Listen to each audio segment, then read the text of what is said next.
خبر شامل کرتے ہیں کراچی سے۔ مختار ملا کی رپورٹ کے مطابق کراچی بحریہ ٹاؤن میں فلسطینی مسلمانوں سے اظہار یکجہتی کے لیے بی ٹی کے فرینڈز کے زیر اہتمام ہاتھوں کی زنجیر بنائی گئی، جس میں ریزیڈنٹس کی بہت بڑی تعداد نے شرکت کی۔ اس موقع پر الخدمت کراچی کے سی ای او نوید علی بیگ نے خصوصی شرکت کی۔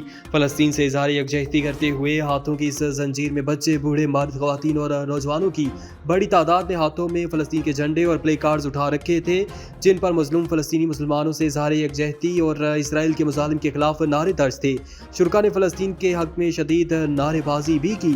نوجوانوں کی جانب سے فلسطین کا 70 میٹر لمبا جھنڈا فضا میں لہرا کر یکجہتی کا اظہار کیا گیا، جسے عوام نے خوب سراہا۔ اختتام میں سی ای او الخدمت کراچی نوید علی بیگ نے شرکاء سے خطاب کرتے ہوئے کہا کہ اسرائیل کی جانب سے فلسطین میں نہتے مسلمانوں، بچوں اور خواتین پر بمباری اور مظالم کی جو تاریخ رقم کی جا رہی ہے، اس پر اقوام متحدہ نے چشم پوشی اور مسلم ممالک کے سربراہان نے خاموشی اختیار کر رکھی ہے۔